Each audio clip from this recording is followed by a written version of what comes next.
The day Mary died, her family's world collapsed without warning. Just weeks earlier, life had finally begun to smile on her and her husband. His business in Accra was doing well, and they had moved into their own home in East Legon. Their house was filled with laughter, plans, and hope for the future. Then, suddenly, Mary was gone. She left behind a 1-year-old daughter named Araba. Mary's husband was consumed by grief. He barely spoke. He barely ate. He spent hours sitting alone, staring into space, holding nothing but sorrow. A family member moved into the house to help care for the baby, trying to keep the household together. But even as the family mourned, something else quietly entered their lives.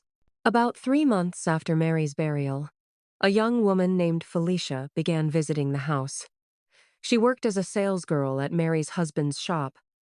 At first, she claimed she was coming to deliver shop documents. Soon, she started arriving with food. Then she began acting as though the house belonged to her. What made the situation unsettling was that Felicia's behavior was not new. Even before Mary's death, she had often stood too close to Mary's husband at the shop. Mary had noticed it as well. Once, Mary had remarked that Felicia looked at her husband like a plate of food, hungry and watchful.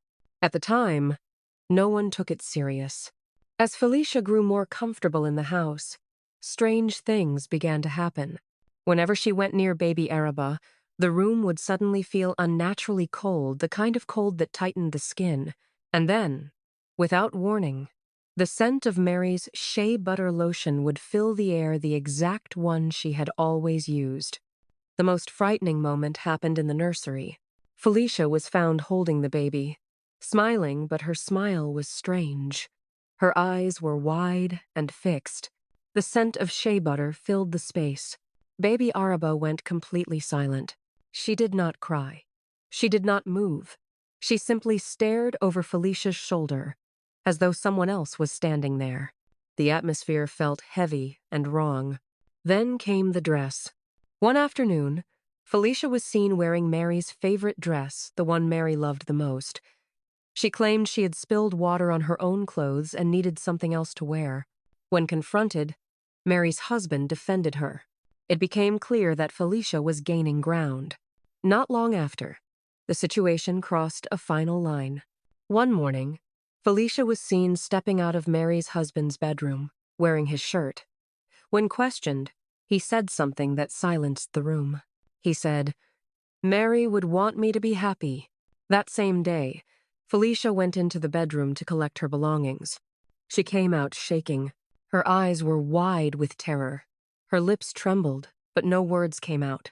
Without explanation, she ran out of the house. She disappeared for 3 weeks. Then, one evening, she returned with Mary's husband.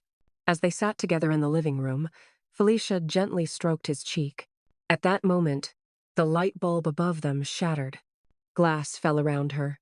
In the dim light, Felicia began screaming, not at anyone present, but at something unseen. She cried, begged, and backed away from an empty space in the room, as if something horrifying stood before her. Then she ran, barefoot, bleeding, crying. She never returned for her belongings. A week later, Mary's husband received a message from Felicia. She said she had gone back to her village and begged him never to contact her again. From that day on, the strange cold vanished. The scent of Mary's shea butter disappeared. Peace returned to the house. In time, Mary's husband met a kind woman named Abina, who loved baby Araba as her own. And yet, some believe Mary never truly left.